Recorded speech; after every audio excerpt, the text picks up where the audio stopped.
Paano kung hindi pa tapos ang Houston Rockets sa paggawa ng blockbuster moves ngayong off-season?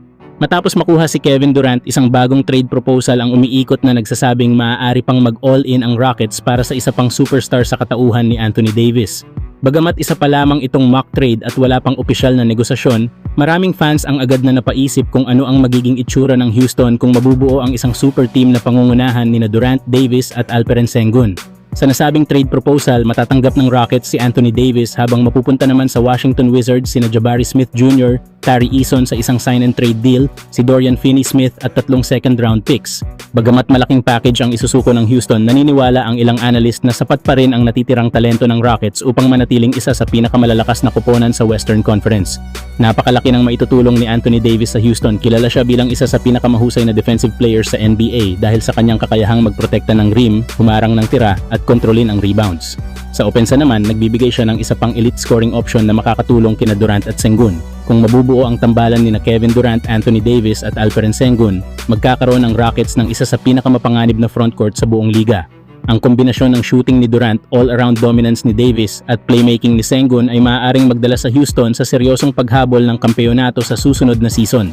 Para naman sa Washington Wizards, malaking tulong din ang package na kanilang makukuha. Makakadagdag sila ng 2 batang manlalarong may mataas na potensyal sa katauhan nina Jabari Smith Jr. at Tari Eason, habang maibibigay naman ni Dorian Finney-Smith ang veteranong presensya at depensa na kailangan ng koponan.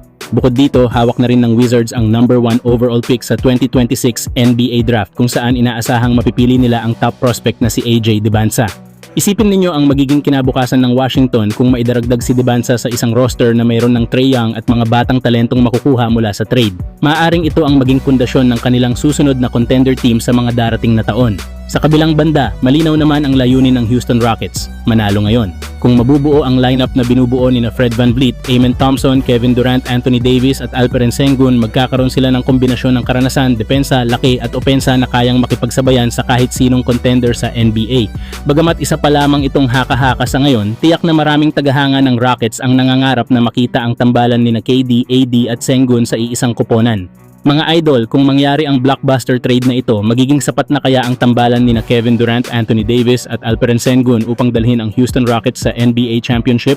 Samantala, isa na namang pangalan ang lumulutang bilang posibleng target ng Los Angeles Lakers ngayong off-season, si Jerami Grant ng Portland Trail Blazers. Habang patuloy na naghahanap ang Lakers ng mga tamang piraso upang mabuo ang koponan sa paligid ni Luka Doncic, maraming analyst ang naniniwala na si Grant ay isa sa mga pinakamahusay na fit para sa sistema ng team. Hindi siya kailangang maging pangunahing bituin dahil mayroon ng Luka na siyang sentro ng opensa. Ang kailangan ng Lakers ay isang veteranong forward na kayang depensahan ang kalabang mga wing scorer, tumira ng tres kapag kinakailangan at mag-ambag ng hindi kinakailangang hawakan palagi ang bola. Ayon sa mga pagsusuri, isa sa pinakamalaking problema ng Lakers ay ang kakulangan ng matatag na two-way players sa forward position.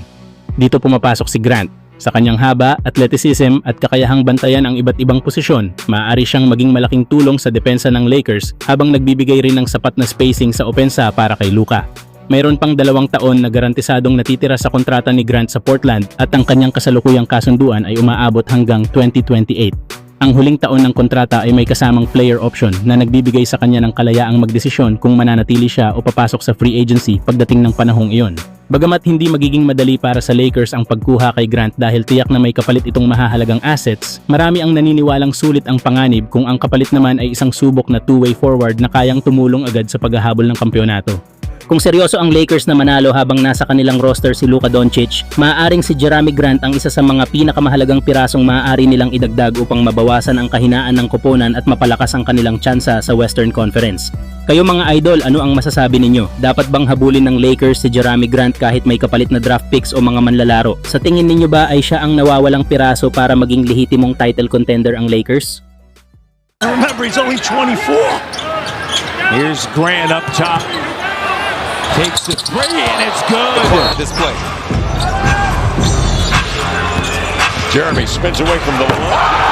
And backs it with a right hand. Oh boy.